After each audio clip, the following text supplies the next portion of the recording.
The Wellness Revolution starts now.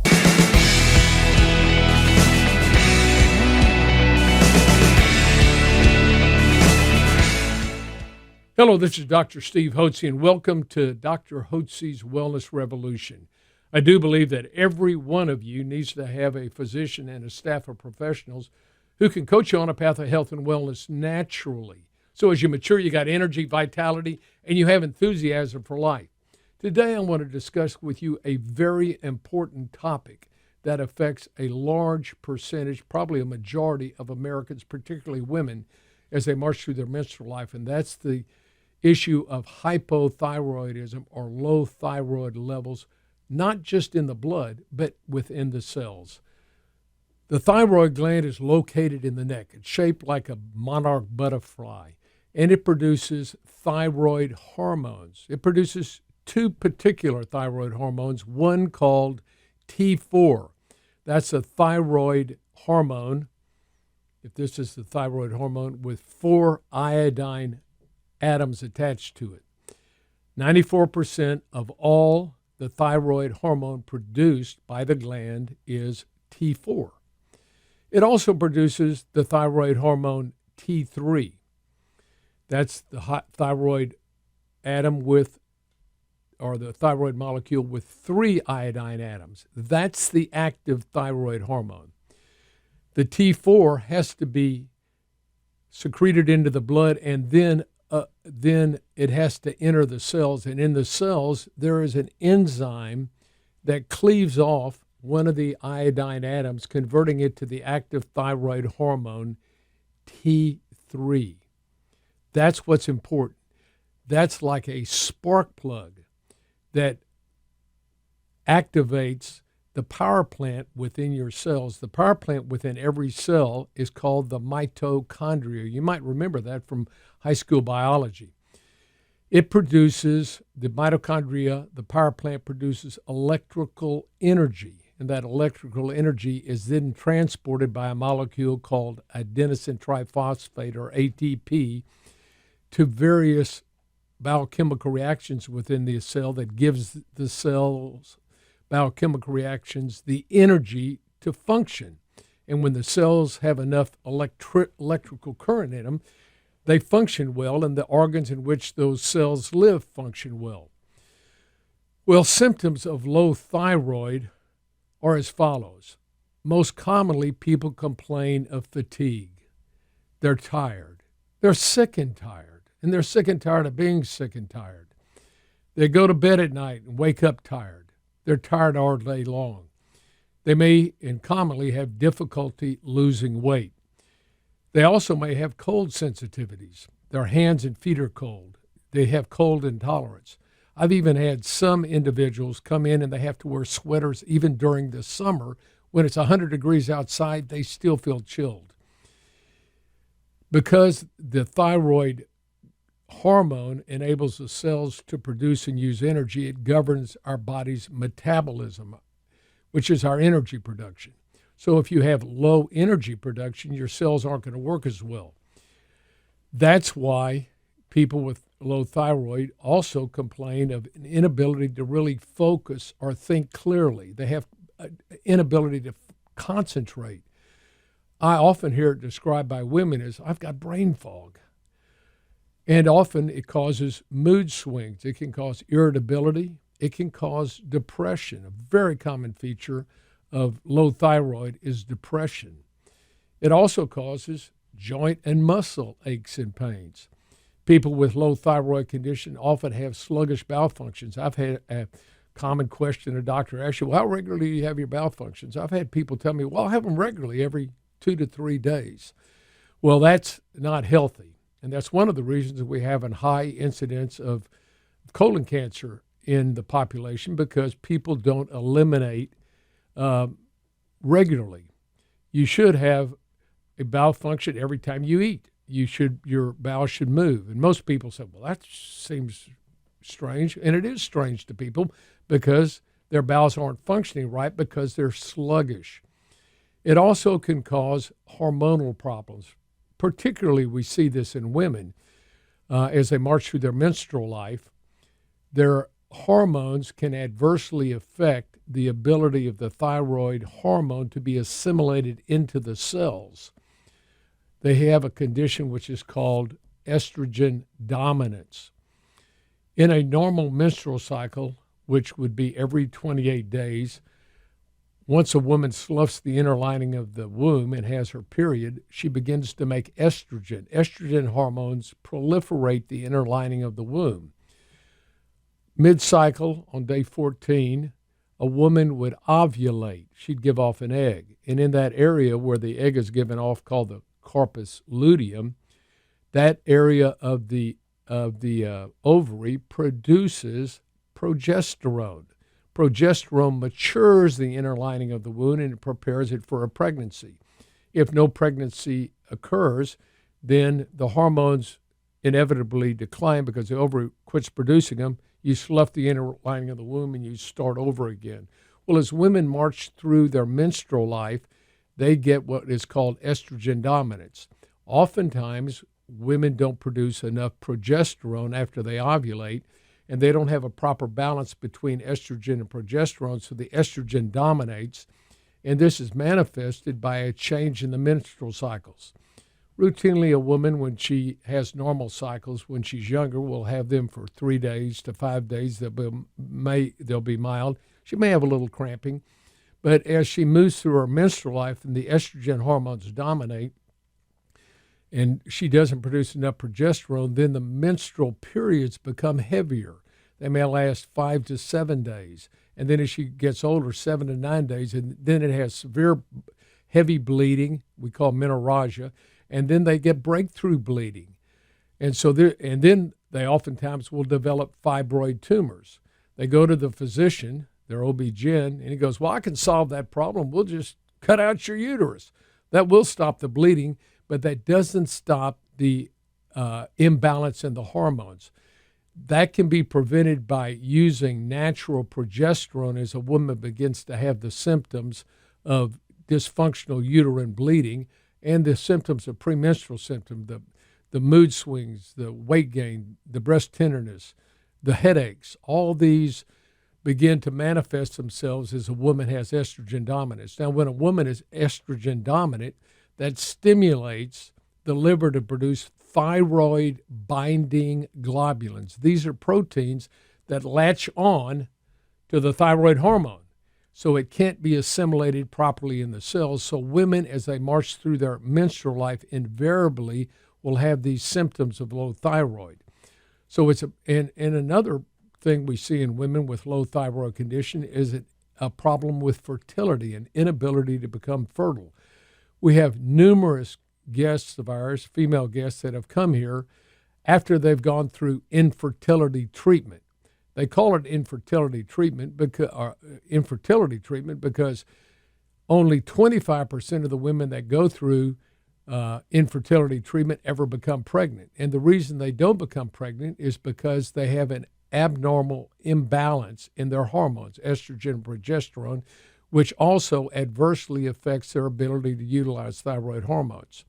So we have had women come in and say, look, my hormones are all screwed up ever since I had my infertility treatments. I just want to get my hormones right. And I tell them, don't blame me if you get pregnant. I'll give you an example. We have a guest of ours, Catherine Ritchie, who you can see on HotzeHWC.com testimonials, came in to see us at age 28. She had seen 50 physicians beforehand. She had been without menstrual cycles since she was 18, when she was in a terrible car accident in Russia, working with her parents in a Christian orphanage over there, and just about broke every bone in her body. And she was very blessed to live, but she was in chronic pain. She was in terrible condition, and she saw numerous physicians because she wanted to get married and have children. And the last place she had gone was Mayo Clinic, and they said, it's all in your head. So her father, fortunately, had seen one of our advertisements in Southwest Airlines magazine and called his daughter and said, Catherine, you need to go see the Hotze Health and Wellness Center. Well, she came in, And she had all the classical symptoms of low thyroid. She was not menstruating properly, and we simply got her up on thyroid and began to supplement her with some natural progesterone. And lo and behold, in the first year, she became pregnant and had a baby.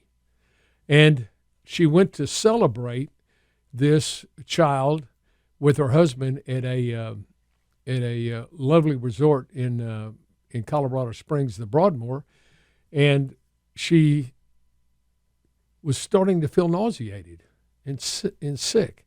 So she had her husband go get a pregnancy test at one of the local pharmacies there, and she checked it, and she was pregnant again. She had her second pregnancy.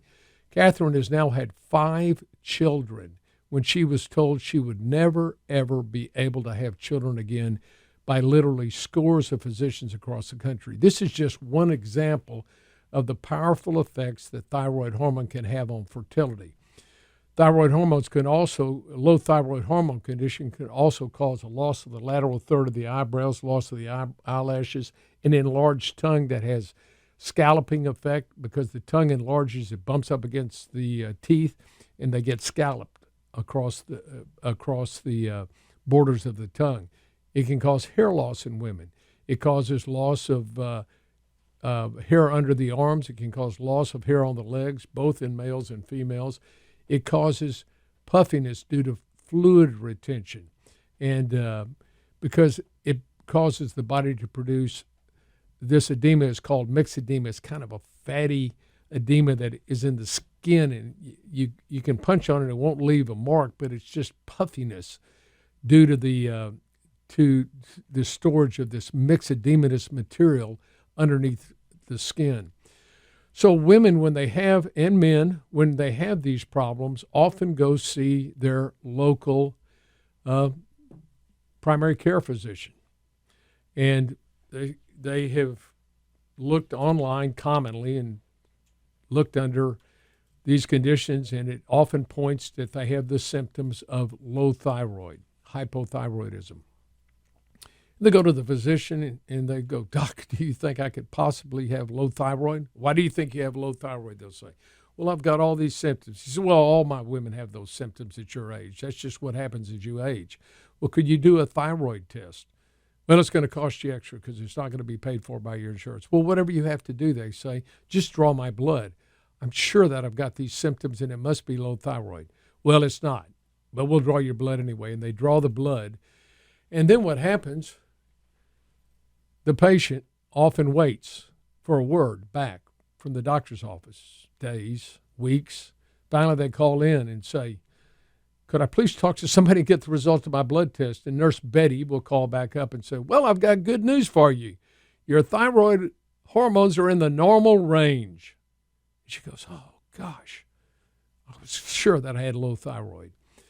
Well, there's a myth in medicine that the thyroid stimulating hormone test that is used as the main diagnosis by conventional physicians is the way to diagnose whether or not you have low thyroid condition.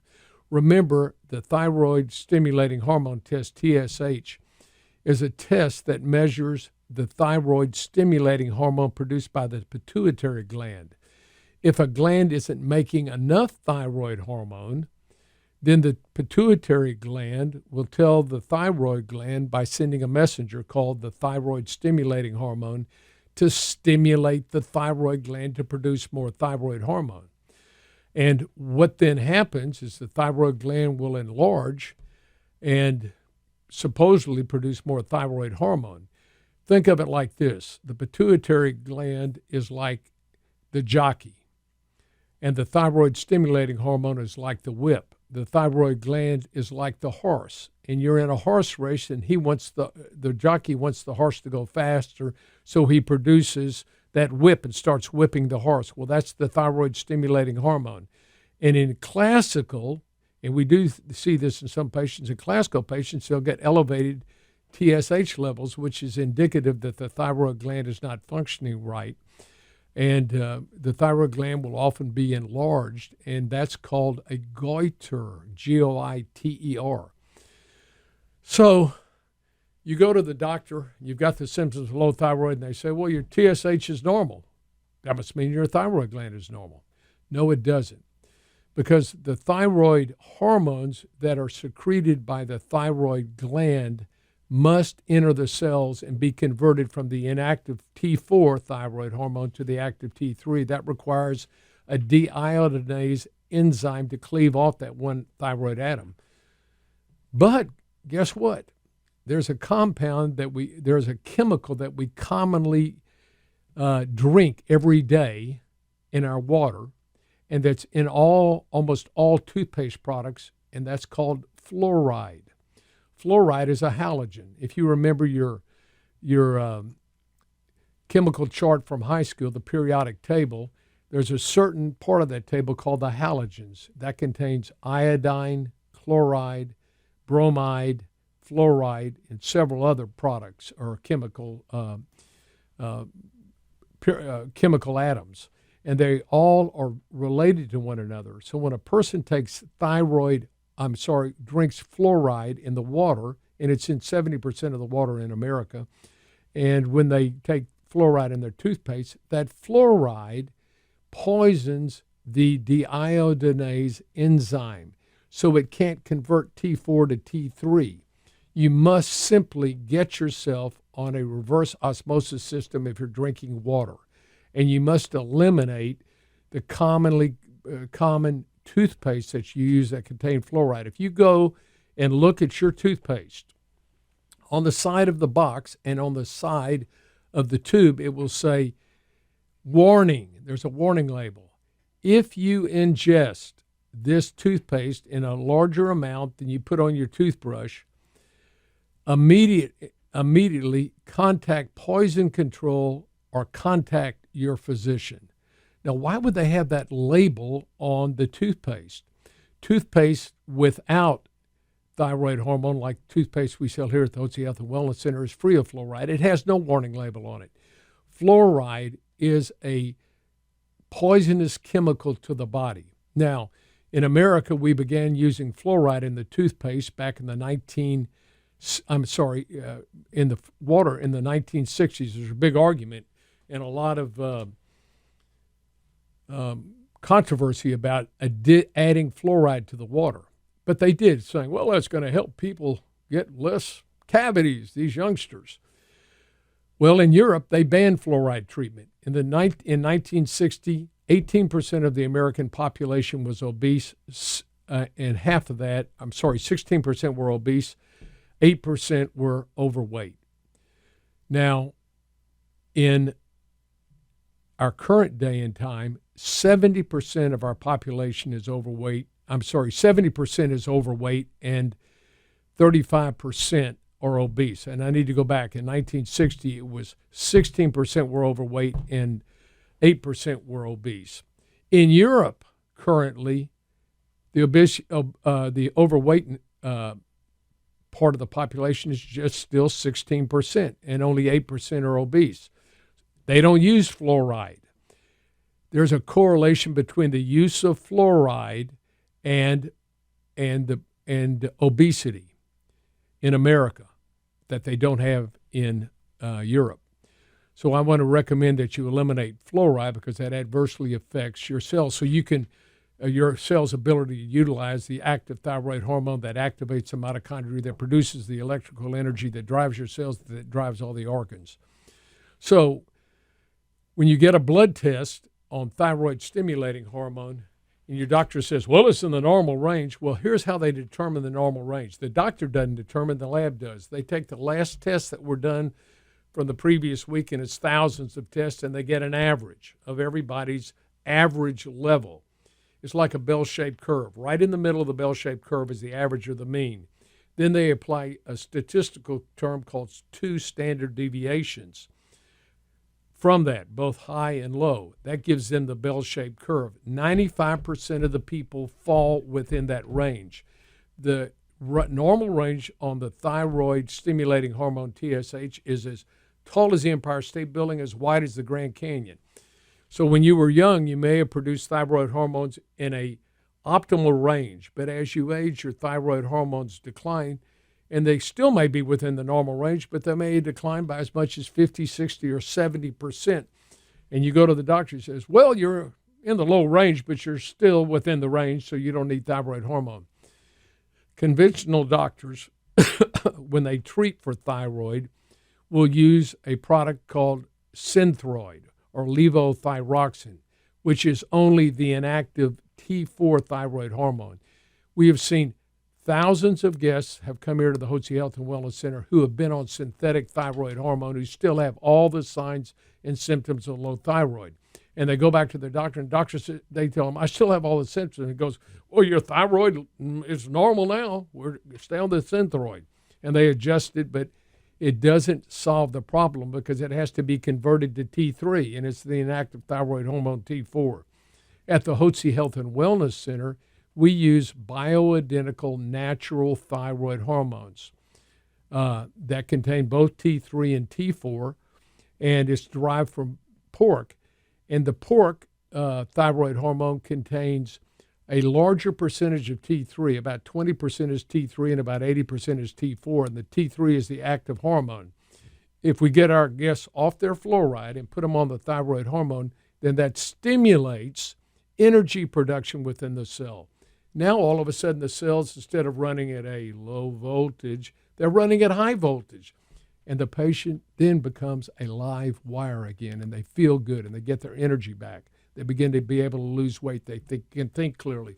Joint and muscle pains go away. They get normal bowel function, normal menstrual cycles. And for those younger women that are infertile, they oftentimes can regain their fertility and have children. Thyroid is a very important hormone, and we believe that everybody that has the symptoms of hypothyroid should at least have a therapeutic trial with natural bioidentical thyroid hormones in order to help them obtain and maintain health and wellness naturally.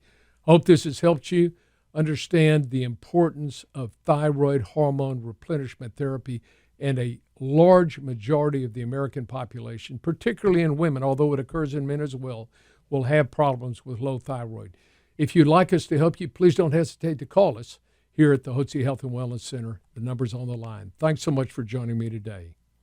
At Physicians Preference Pharmacy, we understand that the quality of your compounded medications directly affects the way you feel, which is why we believe that your pharmacy should specialize in compounding medications while also delivering extraordinary hospitality and guest service. We believe that both patients and prescribers should accept nothing less than consistency and quality from their compounding pharmacy. This is why we've implemented some of the strictest quality standards in compounding, exceeding standard requirements, achieving PCAB accreditation, which is the Pharmacy Compounding Accreditation Board, an organization that sets the highest standards in compounding pharmacy regarding the safety, cleanliness, and quality of your compounded prescriptions. Because of our commitment to complete health and wellness, we are dedicated to making your medications free of lactose, parabens, artificial sweeteners, and any unnecessary dyes, binders, or fillers present in many other medications, offering you the cleanest products possible.